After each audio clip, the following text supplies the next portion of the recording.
السلام عليكم ورحمة الله وبركاته. أحبابي في الله، بسم الله والحمد لله والصلاة والسلام على رسول الله صلى الله عليه وعلى آله وصحبه ومن والاه. كلمات من البحر، كلمات بسيطة إن شاء الله سبحانه وتعالى. السيدة عائشة رضي الله عنها زوج النبي وحب النبي صلى الله عليه وسلم، أمنا أم المؤمنين رضي الله عنها وأرضاها. احنا بنقول إنها أم المؤمنين، لكن ما بنقولش إنها معصومة من أي شيء. لا، كلنا ممكن نغلط، والنبي صلى الله عليه وسلم لما كان حد من الصحابة بيغلط كان بيوجهه للصح.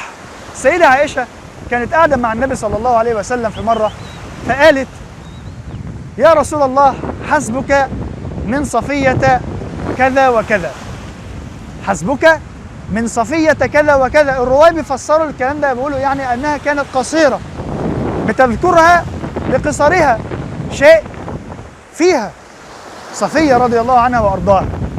في الحالة ديت النبي صلى الله عليه وسلم ما سكتش، لا، النبي صلى الله عليه وسلم وجه، أرشد إلى الصواب، فقال لها كلمة عظيمة.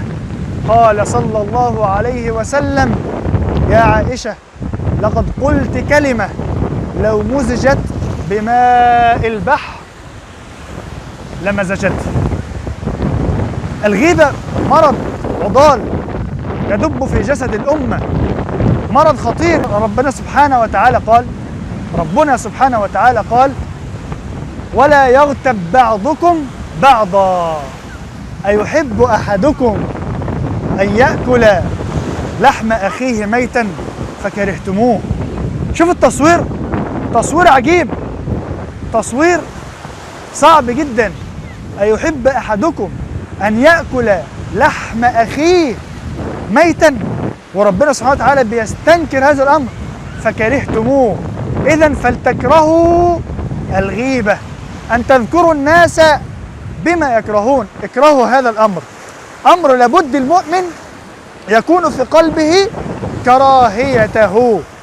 النبي صلى الله عليه وسلم مر بقبرين، النبي صلى الله عليه وسلم مر بقبرين فقال: إنهما يعذبان وما يعذبان في كبير. أما أحدهما فكان لا يستنزه من بوله، وأما الآخر فكان يسعى بين الناس بالنميمة. النميمة مرض أخطر من الغيبة شوية، مرض خطير. النميمة إنك تذكر أخاك بما يكره بهدف الإيقاع بينه وبين الناس، إنه يزرع في قلوب الناس وبعضها وقلوب المسلمين وبعضهم البغضاء، الكراهية المنافية للحب في الله، المنافية لاستكمال الإيمان.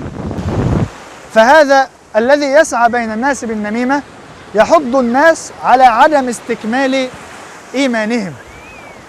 قال النبي صلى الله عليه وسلم: من أحب لله وأبغض لله فقد استكمل الإيمان. يا الله، يعني أنا عشان أكون مؤمن لابد أكون أحب إخواني في الله، فما بالك بقى في اللي بينزع هذه المحبة من قلوب الناس بعضهم ببعض. كانت هذه كلمة من كلمات البحر.